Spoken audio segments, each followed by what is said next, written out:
Nós estamos estudando o livro de Gênesis, estamos lá no capítulo, chegamos hoje pela manhã no capítulo 44, falamos algumas coisas, mas nós vamos ainda retornar a alguns trechos, muitas vezes, do 43 ainda, mas eu vejo que Deus tem falado muito aos nossos corações, e uma frase que Deus falou grandemente à minha vida, ao meu coração, e aquilo que falei hoje pela manhã à igreja, e eu gostaria que você até mesmo repetisse para quem está do seu lado.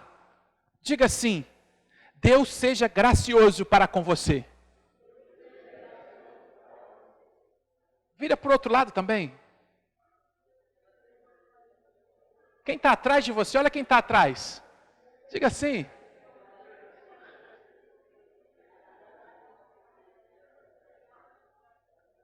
Deus seja gracioso para com cada um de vocês, amém? Deus seja gracioso para conosco. Queridos, o tema da mensagem hoje é a graça de Deus. A graça de Deus, ela é algo extraordinário. A graça, ela vai dizer que, o que é graça na verdade? A graça é uma bênção imerecida. Eu não mereço aquilo, mas Deus me dá. Eu vejo que algumas pessoas, elas usufruem uma pequena parte da graça de Deus. Mas a maior parte da graça de Deus, muitas pessoas estão privadas delas. Eu vejo que a graça de Deus para com todas as pessoas, o sol, as estações do ano, a chuva, é uma graça de Deus para todos nós, para a nossa sobrevivência. E eu vejo que isso é graça.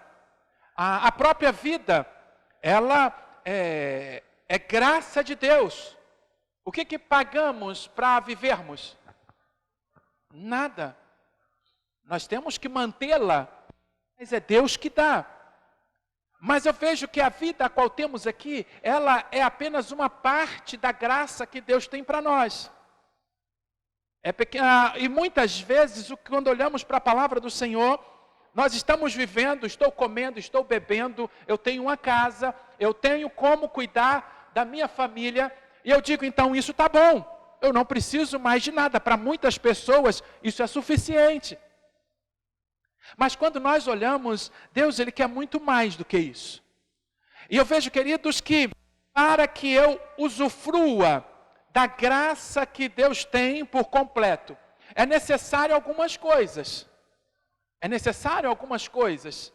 Para que eu possa usufruir da graça completa de Deus, de toda a graça que Deus, Ele deseja para nós. E a primeira coisa que eu e você, o que nós precisamos é ir até Ele. Eu preciso ir até Cristo. E nós estamos estudando então o livro de Gênesis no capítulo 44. E nós vamos ver que os irmãos de José, eles tiveram que ir até José. E nós falamos aqui no início do estudo que José, ele tipifica Cristo. Aquilo que Cristo iria fazer para nós, ou por nós. E quando falamos então de José, nós vamos observar que há duas formas de ir a Deus. Então, se eu quero a graça de Deus sobre a minha vida, se você quer a graça de Deus na sua vida, você precisa ir até Ele. Mas quando nós olhamos aqui, e nós vamos ver duas formas de irmos a Deus. A primeira, você pode ir a Deus através do seu próprio querer. Não, eu quero conhecer Deus, eu quero conhecer quem Ele é. Eu quero estar perto dEle. Não, eu quero ver quem Ele é, eu quero conhecer. Nós vamos ver isso claramente na vida de Zaqueu. Zaqueu queria ver Jesus. E ele então é um querer dele, ninguém obrigou nada a ele. E a gente sabe que isso é o próprio Deus que coloca na vida do homem. Mas nós vamos ver que Zaqueu, ele quer ver Jesus. E agora, ninguém forçou ele a isso. E essa é a melhor maneira de ir a Deus. É você ir. Você sentir que precisa dele. E foi isso que Zaqueu fez. Mas nós vamos observar que agora, os irmãos de José, eles não foram por esse caminho. Eles só foram até José de uma forma coercitiva. Foi uma forma coercitiva. Eles não foram porque quiseram. Nós vamos ver que da primeira vez que eles foram até José, não foi porque eles queriam também. Foi porque Deus moveu uma circunstância. E qual foi a circunstância que Deus, de uma maneira coercitiva, fez com que eles fossem até José? A falta de chuva. Não choveu já não tinha chovido durante 2 anos. Não choveu durante 2 anos, eles não tinham preparado o mantimento para aguentar esse tempo todo. Eles só tinham preparado para aquele momento. Colheu ali, não, outro ano eu vou plantar de novo, eu não preciso guardar. Não tinha esse sentimento de guardar para mais de 1 ano. Não, eu vou fazer a lavoura de novo, eu vou poder colher. E eles então não estavam preparados para aquilo. E o que a gente observa e vemos então claramente que Deus usou a circunstância. Eles já não foram por livre e espontânea vontade, mas eles foram por uma necessidade. Por uma necessidade, eles vão até José. Obrigado, meu querido. Opa. E o que nós observamos então, queridos, que há 2 maneiras de você ir até Cristo. E nós observamos que aqui é um exemplo claro disso. Eles foram da segunda maneira, eles não foram por conta própria. Mas eles foram porque é a primeira vez por falta de algo. E na segunda vez, que aqui agora está expressando no capítulo 44, no versículo 13, a gente vê que então eles rasgaram as suas vestes, cada um pôs a carga no seu jumento e voltaram à cidade. Eles voltaram à cidade por livre vontade? Não. Eles voltaram agora porque os soldados da guarda de José estava ali com eles. E falou para eles, olha, vocês pegaram algo lá do meu senhor. E eles disseram, nós falamos hoje pela manhã, que na verdade havia uma falsa alegria. Eles ficaram alegres no primeiro momento que chegaram até José. Ficaram alegres porque eles viram Simeão, Simeão foi solto.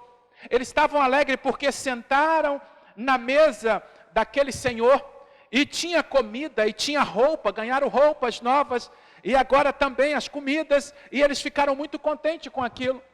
E agora eles estavam voltando para casa contente, porque Benjamim estava voltando com eles, porque também a gente observa que Simeão tinha sido solto, levando mantimento, a sua família não iria morrer mais de fome. Eles estavam alegres, seguros de si. Mas quando eles vão caminhando, houve uma surpresa. Eles olham para trás e vê soldados seguindo. Você consegue imaginar isso? Eles talvez cantando, todos alegres. Opa, nós vamos lá, Jacó vai ficar alegre, todo mundo vai ficar alegre, vai ter mantimento para todo mundo. Mas quando ele olha para trás, eles têm uma surpresa. Há soldados vindo ao encontro deles. E não vem com a cara muito boa. Estão vindo, eles param. E eles são ousados naquele momento. Eles são ousados porque eles tinham certeza que não tinha falha nenhuma. Eles são ousados porque eles achavam que não tinha erro, que não tinha falha nenhuma neles. E eles vão dizer da seguinte forma, não, pode revistar todos nós, não temos nada. E eles tinham tanta certeza,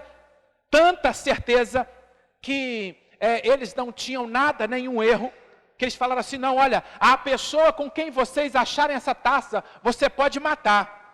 E todos nós vamos ser seus escravos ainda. Mas aquele servo entendendo, o servo de José, entendendo e sabendo o que estava acontecendo, ele falou assim, não seja como você está querendo não. Não é você que manda aqui não.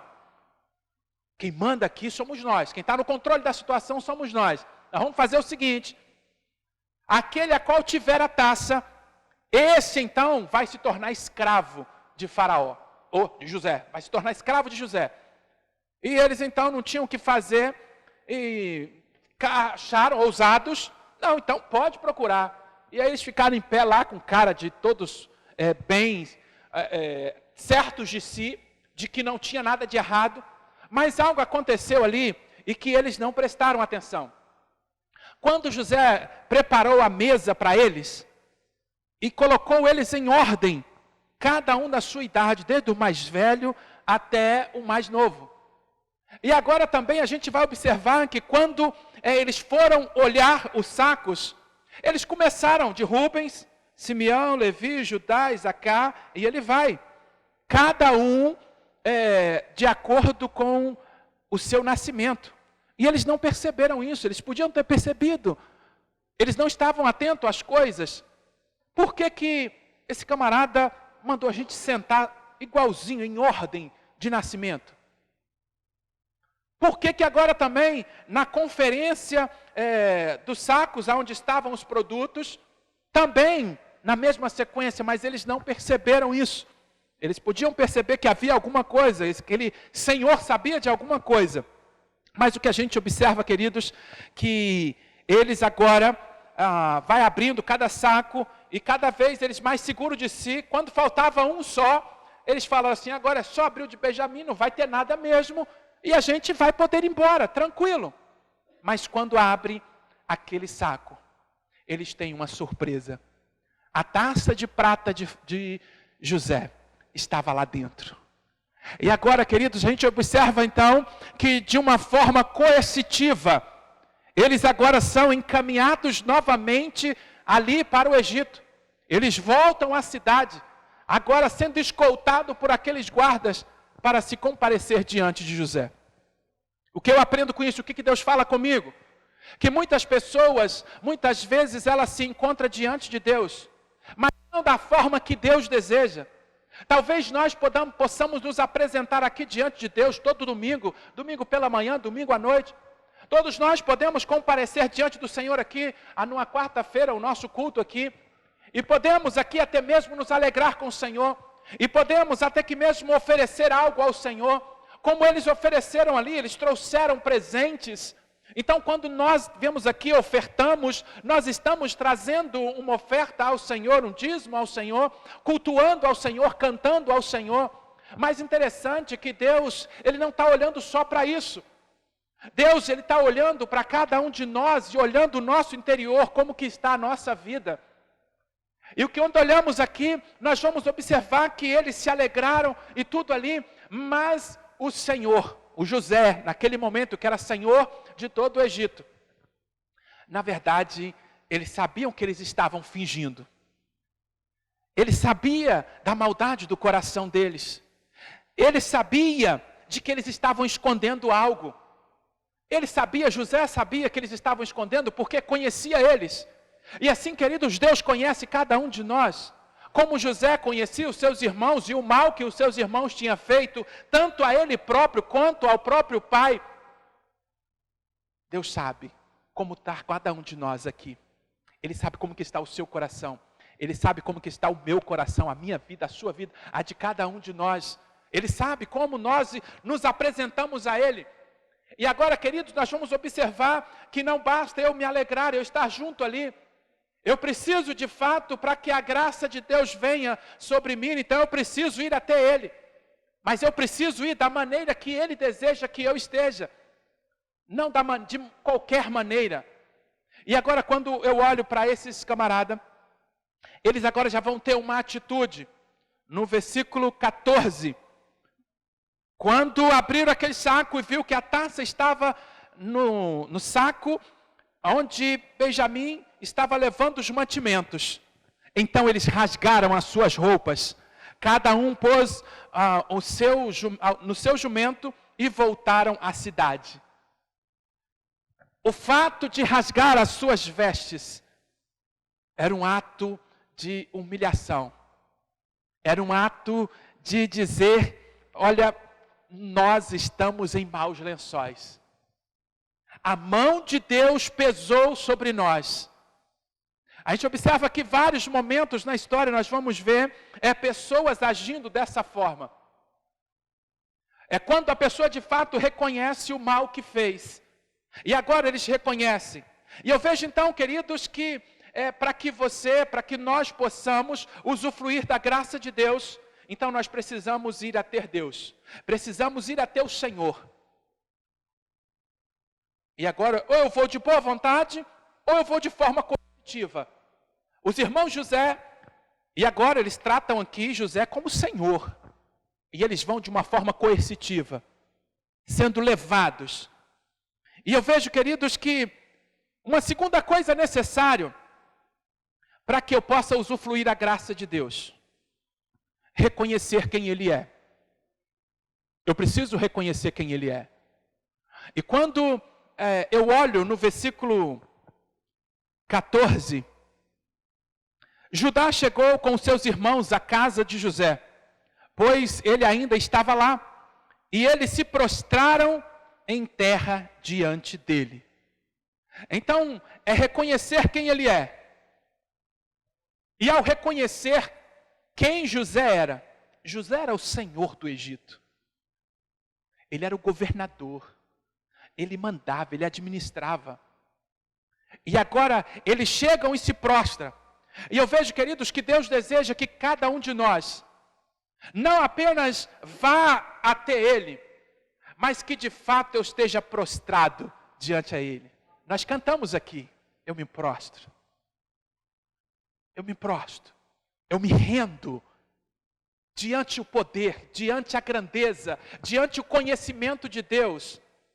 Diante a grandeza dele, eu tenho que me prostrar. E o que nós estamos vendo aqui, que ele vai dizer, no versículo 15, e logo José lhes perguntou, que foi isso que fizeste? Não sabeis que um homem como eu pode muito bem adivinhar? E eu vejo que agora, queridos, eles estão ali, eles estão prostrados, reconhecendo que eles estão num momento difícil, eles estão num momento de vida e morte, eles estão numa linha tênue, eles estão em um momento que, sem saber o que falar, sem saber o que dizer, sem saber como fazer, sem saber como sair daquela situação, eles não tinham como sair daquela situação. E eu me vejo também, e quando falo em reconhecer quem Ele é, eu posso fazer isso também, de forma de livre e espontânea vontade, ou eu também posso fazer isso de uma forma coercitiva. Eu fico olhando aqui para se prostrar diante do Senhor, e agora Deus, Ele deseja que nós possamos reconhecer quem Ele é, sem Ele precisar fazer nada. Mas muitas vezes, para a pessoa se prostrar diante de Deus, Deus precisa trazer uma situação, Deus precisa trazer um momento de dificuldade, um momento de problema, para que a pessoa se prostre. Porque senão ela não vai se prostrar, não vai reconhecer quem Ele é. Mas o que vemos aqui, que agora de fato, eles vão reconhecer lá no versículo 16, diz assim, Judá respondeu, que diremos a meu Senhor? O que falaremos? Como nos justificaremos? Eu vejo, queridos, que uma das coisas que a gente tem que fazer, o que nós muitas vezes fazemos, é justificar os nossos erros. E desde criança, menino, por que você fez isso? Por isso, por isso, por isso. Por que você fez isso? E muitas vezes nós temos justificativa para tudo, não é verdade? A gente tem justificativa para tudo. Eu não fui a tal lugar, eu não compareci, a gente procura justificar todas as coisas.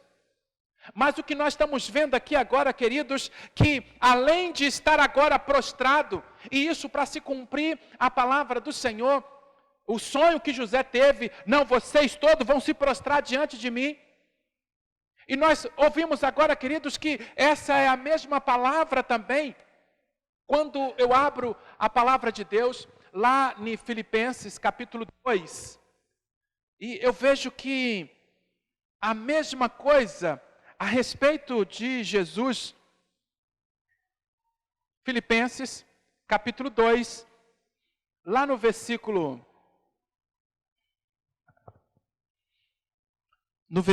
8, diz assim: assim na forma de homem humilhou-se a si mesmo, sendo obediente até a morte de cruz, falando de Jesus. Jesus então ele foi obediente até a morte, ali a morte de cruz.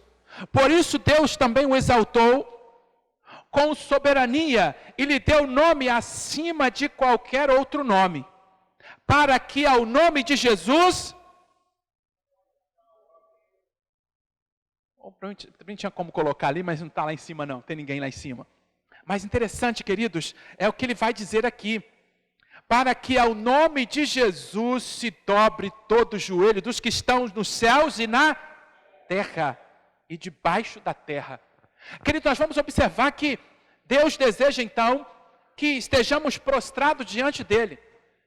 Mas eu querendo ou não, ou de uma forma ou de outra, vai chegar um dia que todos vão estar prostrados. Eu prefiro estar prostrado desde hoje, desde sempre, entendendo quem Ele é o Deus Criador dos céus e da terra, foi Ele que me criou, foi Ele que me fez, e Ele agora, Ele não quer só essa vida aqui na horizontal, Ele tem algo melhor para nós, Ele tem o céu, Ele tem a vida eterna, Ele tem para cada um de nós algo muito melhor do que tudo aqui, e agora eu preciso reconhecer que só Ele pode dar isso. E aí agora, queridos, o que vemos é claramente que assim como os irmãos de José estavam prostrados diante dele, nós precisamos estar prostrados diante do Senhor Jesus. Eu vejo que muitas vezes nós nos prostramos diante do problema, achamos que não somos capazes de vencer, achamos que não somos bons o suficiente. Mas, querido, não se prostre diante de situação nenhuma. Se prostre diante de Deus, diante de Jesus. Se renda a Ele. E você vai ver que deixe de justificar as coisas. Opa, por que eu não li a Bíblia toda ainda? Estava conversando com algumas pessoas e hoje pela manhã eu achei interessante. O irmão falou assim, não, olha, precisou de acontecer algo comigo para que eu pudesse não tomar vergonha na cara. Ele disse bem assim, para que eu pudesse começar a ler a Bíblia, e de fato, já li 2 livros, falei, amém, começou, e eu vejo, queridos, que nós então, precisamos entender isso, precisamos buscar o Senhor, enquanto podemos achar, temos que nos prostrar diante dEle, e agora o que eu vejo que havia uma necessidade daquelas pessoas ali, de alimento, de comida. Interessante que a graça de José para com eles é igual à graça de Deus para conosco, porque eles chegaram ali, eles pegaram o mantimento, eles levaram o mantimento na primeira vez, e na verdade, eles não pagaram nada por ela. E na segunda vez que eles estavam indo também, além de encontrar novamente, de encontrar ali a taça, o que eles encontraram dentro daqueles sacos? O dinheiro. Novamente dentro ali, já era a graça de Deus, de José para com seus irmãos, e a gente vê claramente lá também, em Isaías 55, olha só que coisa maravilhosa, Isaías 55, ele vai dizer, ó vós, todos os que tendes sede, vinde às águas, ó vós que não tendes dinheiro, vinde comprai e comei, vinde comprai vinho e leite, sem dinheiro e sem custo, porque gastais o dinheiro naquilo que não é pão, e o produto do vosso trabalho naquilo que não pode satisfazer, ouvi-me atentamente, comei o que é bom e deleitai-vos com finas refeições, inclinai os ouvidos, vinde a mim, ouvi e a vossa alma viverá. Farei convosco uma aliança eterna, dando a vós as fiéis misericórdias e prometidas a Davi. E lá no versículo 6 vai dizer, buscai ao Senhor enquanto se pode achar, invocai-o enquanto está perto. E o ímpio deixe o seu caminho, e o homem mau os seus pensamentos, volte-se para o Senhor, que se compadecerá dele. Volte-se para o nosso Deus, porque é rico em perdoar. E José então, ele é tudo isso. Ele vai, aquelas pessoas foram ali comprar mantimentos, mas elas levaram de graça, elas não pagaram. E eu vejo, queridos, que agora esses homens estão ali, prostrados diante de José, e agora reconhecendo que não tem como se explicar. Será que você tem como explicar? Por que você não está fazendo a vontade de Deus? Você tem como explicar por que não está obedecendo a Deus? Será que a gente tem como explicar? Muitas vezes a gente quer explicar. Ah não, eu não estou obedecendo a Deus por isso e por isso. A gente vai colocar culpa em alguém. A gente sempre vai colocar culpa em alguém. E isso então é próprio nosso. Desde lá do Éden, o que Adão fez? Ah, Senhor, é a mulher que tu me deste. Aí a mulher falou o quê? Ah, Senhor, foi a serpente. A serpente olhou para trás, não tinha mais ninguém para ela acusar. E eu vejo, queridos, que muitas vezes nós somos assim. Algumas coisas que nós fazemos de errado, algum mal, nós queremos justificar. Mas o que a gente observa aqui agora, que Judá diz, não tem como justificar. Eu não tenho o que dizer, eu não tenho o que falar. E agora Romanos, capítulo 3, no versículo 19, ele também mostra que essa é a vontade de Deus, que de fato nós estejamos assim. Romanos 3,19 diz assim, ora, sabemos que tudo o que a lei diz é para os que estão debaixo da lei, para que toda boca se cale e todo mundo fique sujeito ao julgamento de Deus. Então, queridos, o que a gente vê que é isso que está acontecendo aqui agora, com os irmãos José. Eles não tinham o que falar. Eles não tinham. E agora eles se calam. E se calar é o momento de entender, eu me rendo ao teu julgamento. Faça o que o Senhor quiser. E eu vejo que toda boca se cale, e todo mundo fique sujeito ao julgamento.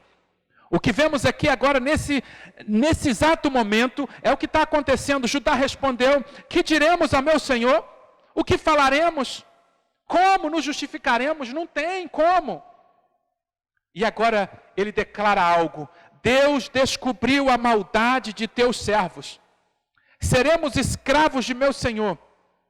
Mas nós, como aquele... tanto nós como aquele que na mão de quem a taça foi achada, se renderam.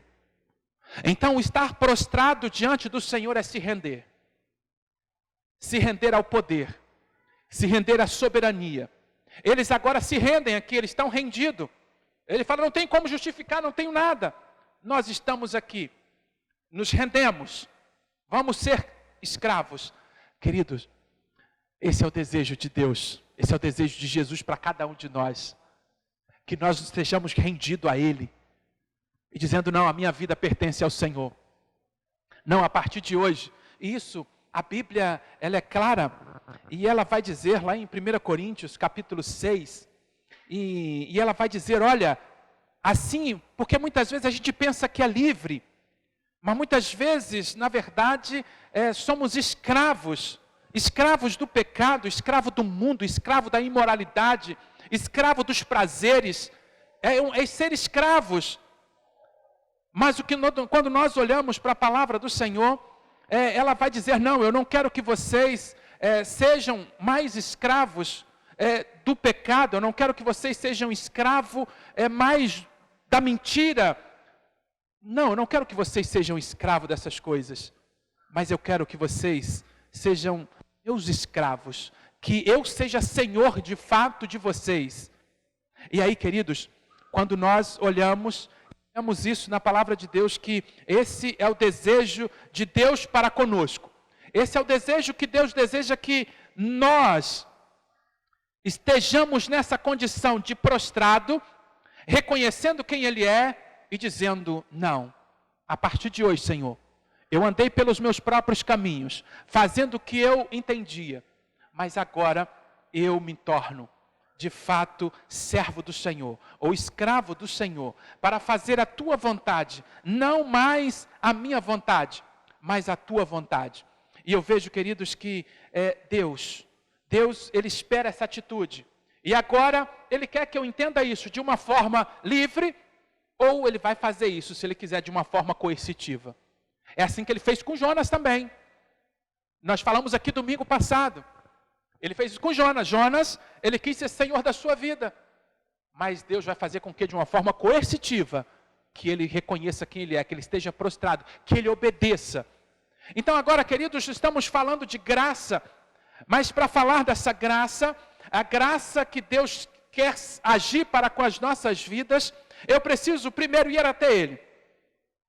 Eu preciso reconhecer quem Ele é e me prostrar diante dEle.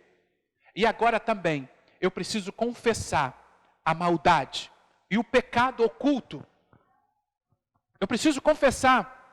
Tudo isso que José está fazendo com os seus irmãos é por amor a eles mesmos. Para que eles confessassem o erro que tinham cometido. Para que eles confessassem a maldade. E agora ele já chega e prostra diante de José, e ele vai dizer diante de José: Deus descobriu a nossa maldade. Não tem como esconder nada de Deus. Deus vê todas as coisas, Ele enxerga todas as coisas, mas Ele quer que nós confessemos, e que deixemos, não só confessar, mas nós precisamos confessar e deixar, para que possamos alcançar a misericórdia, então a graça de Deus. Mas como eu disse, muitas vezes nós vamos querer justificar, ao invés de confessar o pecado, de confessar, não, eu estou sendo relaxado, não estou lendo a Bíblia, mas eu vou colocar desculpa, não, é por causa do meu trabalho. Não, é por causa do serviço de casa. Serviço de casa não acaba, né? De manhã, você lavou os pratos, da noite muitas vezes que deixou, fez o café da manhã, terminou o café da manhã, já tem os copos para lavar. E agora já tem um almoço para fazer. E aí tem menino para mandar para a escola. Tem roupa de escola para menino, tem que ajudar menino a fazer tarefas de casa. Opa, tem que ver a roupa do esposo também, muitas vezes para trabalhar. Ou a própria pessoa também, ela vai sair para trabalhar. Não é muito fácil. E aí, quando chega a tarde, terminou o almoço, opa, já tem as vasilhas do almoço para lavar. E aí tem a casa para cuidar. E, opa, tem outras coisas para fazer também. Menino que estuda de tarde, então ali começa aquela rotina novamente. À noite, a mesma coisa, é a janta, chega para jantar. E tem que estar pronto, tem que preparar. E agora a gente observa que muitas vezes nós vamos justificar: Senhor, eu não estou lendo a Bíblia porque eu não tenho tempo. Ah, Senhor, olha, eu contei só uma mentirinha, porque para eu não ser prejudicado. Olha, Senhor, não, eu só estou fazendo isso porque, olha, é o meu desejo, eu tenho desejo disso, eu tenho necessidade disso e por isso eu estou fazendo isso. Não, eu vejo que primeiro, então nós temos que estar prostrados, reconhecendo quem Ele é, e agora eu preciso me calar diante dEle, saber que Ele sabe de todas as coisas, e agora confessar a maldade. Confessar o pecado. Tudo aquilo que é pecado é uma maldade contra Deus. E eu vejo, queridos, só assim, confessando a Deus, é que eu vou usufruir da graça de Deus. E eu vejo que a própria graça de Deus, ela permite alguma circunstância. Quando eu olho lá em 2 Coríntios, a gente vai ver Paulo, acho que é o capítulo 12, Paulo, ele está ali conversando com Deus e pedindo ao Senhor para que o Senhor pudesse tirar um espinho na carne. 12 mesmo, 2 Coríntios 12, 9. E a gente observa que ele diz assim: não, olha, mas ele me disse, a minha graça é suficiente, pois o meu poder se aperfeiçoa na fraqueza. Por isso, de boa vontade, me gloriarei nas minhas fraquezas, a fim de que o poder de Cristo repouse sobre mim. O que vemos aqui, queridos, que aquela falta de alimento era a graça de Deus. Para que agora, eu vejo que a vontade de Deus é que eu usufrua de toda a graça que Ele tem para nós. Mas eu preciso ir até Ele. Eu preciso, de fato, reconhecer quem Ele é. Estar prostrado diante dEle. Não justificar os meus erros e falhas, mas confessar a Ele. E aí agora, a gente vai observar que Judá chega e prostra, e agora Judá vai fazer um discurso, porque a graça para com de José seria apenas para Benjamim. Porque na verdade, ao colocar a taça ali dentro, ele falou assim, não, ele vai ficar comigo como escravo. Mas na verdade, Benjamim ia ficar com ele, usufruindo de todas aquelas coisas. Mas agora, Judá, quando a gente olha, acho que no capítulo 32, a gente vai ver que Judá, ele vende, é ele que dá a ideia para que José fosse vendido. E agora a gente vai ver uma postura totalmente diferente. A gente vai ver mudança. Então, queridos, aquele que está prostrado diante do Senhor e não tem mudança na sua vida, não vai usufruir da graça de Deus. Eles só usufruíram, porque apesar de estar ali prostrados, mas houve mudança de vida, mudança de comportamento. Aquele Judá que falou assim, viu, não, vamos vender ele, e vendeu o irmão, então ele contribuiu para que vendesse, mas agora ele falou assim, não, de forma nenhuma, meu irmão pode ficar aqui. Se ele não pode ficar, porque José, não, só ele vai ficar. Não, ele não pode ficar. Agora ele se preocupa com o pai. E coisa que da primeira vez com José ele não se preocupou com o pai. Qual ia ser o sentimento do pai? E eu vejo que nós muitas vezes não nos preocupamos qual é o sentimento do pai para quando nós erramos. Porque muitas vezes achamos que somos superior ao pai. Era isso que os irmãos José achavam. Eles eram superior ao pai. Eles podiam fazer o que bem entendiam. E muitas vezes nós somos assim. Achamos que podemos fazer o que bem entendemos. Achamos que somos donos da nossa vida. Achamos então que podemos agir ao nosso bem querer. Mas esse momento agora não. A gente vai ver Judá falando por todos os seus irmãos, e ali ajoelhado, e ele diz, não, meu Senhor, não faça isso, o nosso pai vai morrer, se ele vai ir à sepultura triste, faz o seguinte, eu fico aqui, eu fico no lugar dele, mas deixa que ele vai, para que o meu pai não morra de tristeza. E agora, o que a gente vai ver é que José não aguenta isso. E começa o capítulo 5, e aí a gente vai ver a graça de Deus. Deus não resiste quando nós somos sinceros. Deus não resiste ao nosso clamor. Deus não resiste, a Bíblia vai dizer para nós que um coração quebrantado, Deus não rejeita. E o que a gente vai observar que aqui José é um tipo, está tipificando Cristo, e quando ele de fato se ajoelha e há essa transformação de vida, José não se aguenta. José agora vai abraçá-lo, primeiro manda todo mundo sair, sai todo mundo aqui da sala, deixa só eu com meus irmãos.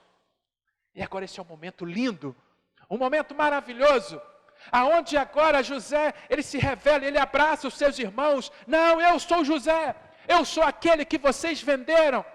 E agora ainda houve mais medo da parte deles, ele fala, agora mesmo que nós estamos ferrados, agora mesmo que está complicada a nossa situação, agora que nós vamos morrer. Mas ele disse, não, vocês não vão morrer. Foi Deus que permitiu toda essa circunstância. Eu quero abraçar vocês, eu quero estar próximo de vocês, eu quero trazer vocês para perto de mim. Agora vocês não vão mais ter necessidade de pão, porque ainda faltam 5 anos de seca. E agora vocês vão usufruir da minha graça. Vocês não mereciam, mas eu vou suprir todas as necessidades de vocês. Eu vou mandar carro, vai lá, traga o meu pai. E eu vejo que nós estamos falando sobre perdão pela manhã. E eu vejo o que é perdão. Perdão não é apenas eu dizer, eu te perdoo, e você fica para lá, eu fico para cá. E a gente vê um exemplo claro de perdão. Quando eu perdoo, eu trago para junto de mim. Quando eu perdoo de fato, eu vou conviver junto, eu quero estar junto. E a gente vai ver que esse é o perdão verdadeiro. Esse é o perdão que Deus assim não faz conosco. Já pensou se Deus nos perdoasse e agora não, você fica para lá, eu fico para cá então. O perdão de Deus, eu tenho que perdoar como Deus perdoa. E nós vemos esse exemplo então de José. José é um tipo de Cristo e ele perdoa da forma correta. Ele perdoa e ele traz para si. Lá em Colossenses a gente vai observar claramente que a palavra de Deus, ela nos ensina e nos mostra que na verdade eu tenho e eu devo que amar e perdoar, melhor dizendo, assim como Cristo perdoou. Assim como Ele perdoou, nós também temos que agir da forma como Ele fez para conosco. Assim como Ele fez para com as nossas vidas, assim nós também precisamos fazer em relação àquilo que Ele fez. Então, queridos, que nós possamos, cada dia, cada momento, assim como o Senhor fez, precisamos fazer, e fazer de coração. E eu vejo que quando nós estamos ali, lá no versículo 13, Colossenses 3,13, suportando e perdoando uns aos outros, se alguém tiver alguma queixa contra o outro, assim como o Senhor vos perdoou, também perdoai. Também perdoai. Colossenses 3,13. E a gente vai observar aí um exemplo. José lhe perdoa aquelas pessoas. E agora elas vão usufruir da graça de estar junto com José. Usufruir de todo o prestígio que José tinha. Deus quer isso para você. Deus quer que você usufrua de toda a graça dele. E Ele quer que você esteja bem juntinho dele. Ele quer que você esteja caminhando com ele. E se você caminhar com ele, estiver com ele, agora ele tem um lugar especial também. Ele tem algo preparado, ele tem um paraíso, ele tem um céu, para que possamos estar junto com ele para toda a eternidade. Agora só depende de você. Você quer fazer isso de forma de livre vontade? Ou você quer fazer isso de uma forma coercitiva? Se Deus quiser, Ele vai fazer de uma forma coercitiva. E essa muitas vezes é dolorida. Assim foi com os irmãos José. Assim foi com Jonas. Porque Jonas foi teimoso. E muitas vezes nós somos assim também. Os irmãos José tiveram que passar tudo isso para que eles revelassem o que estava oculto. Há alguma coisa, algum pecado, alguma coisa oculta na sua vida? Abaixe a sua fronte, ore ao Senhor. Vá a Ele. Vá a Ele. E Ele vai então ouvir você. Se prostre diante dEle, reconhecendo quem Ele é. E confesse o seu pecado. E deixe. Pois aquele que confessa e deixa, alcança a misericórdia. Lá em Provérbios 28:13 ele diz: mas aquele que não confessar, ele não vai prosperar. Então, para você prosperar, você precisa confessar e deixar. Há algum pecado que você precisa confessar ao Senhor? Abaixe a sua fronte. Olha o Senhor aí.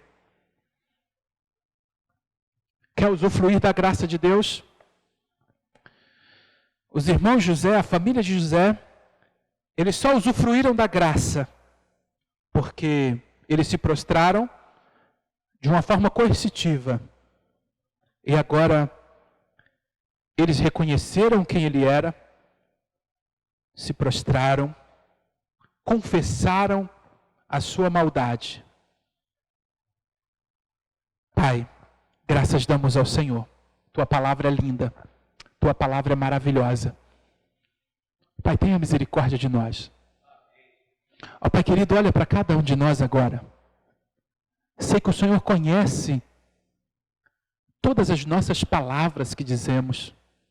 O Senhor conhece a ação de cada um desde o dia que nasceu.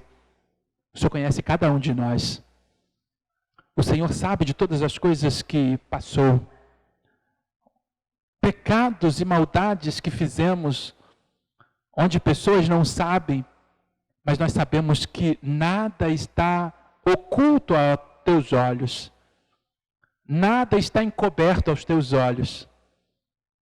Assim como a atitude dos irmãos José não estava encoberta aos seus olhos, nós sabemos que assim estamos diante do Senhor.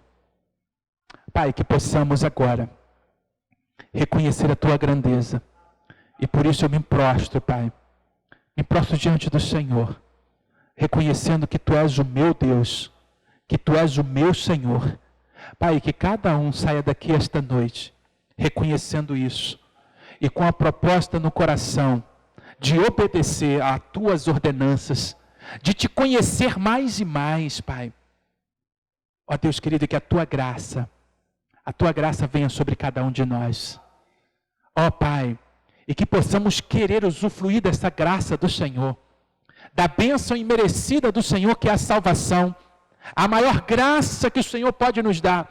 Ó Pai, se há alguém aqui ainda que não tem a certeza da salvação, Pai, que ele venha reconhecer que precisa do Senhor, e que venha entregar a sua vida, o seu coração, e que venha se tornar, Pai, escravo do Senhor, para que agora as suas vontades venham diminuir, e que a vontade do Senhor venha crescer na vida dele, na vida dela. Pai, toma-nos em tuas mãos. Pai, nos dê uma semana abençoada. Leva-nos em paz para os nossos lares. Nos dê uma boa noite de sono, descanso físico. Ó Pai querido, nos dê uma semana guardada e amparada pelo Senhor. Uma boa semana de trabalho, uma boa semana de estudo, uma boa semana, Pai, na Tua presença, na Tua graça. Que a Tua graça venha sobre nós. Aqueles que estão aqui nesta noite, reconhecendo falhas, confessando falhas e deixando as falhas, Pai, que venha usufruir uma semana abençoada, Pai, na Tua graça. Ó Pai, que o Senhor, ó Pai querido, venha ser gracioso para com cada um dos teus servos durante essa semana. Seja gracioso no trabalho, seja gracioso para resolver um problema, seja gracioso, ó Pai querido, na vida, no lar, seja gracioso, Pai, em cada atitude, em cada tarefa, seja gracioso, Pai, para conosco. Obrigado, Pai, não merecemos, mas que a Tua graça venha sobre nós. Essa oração que eu faço, no nome precioso de Jesus, hoje para todo sempre. Amém, amém.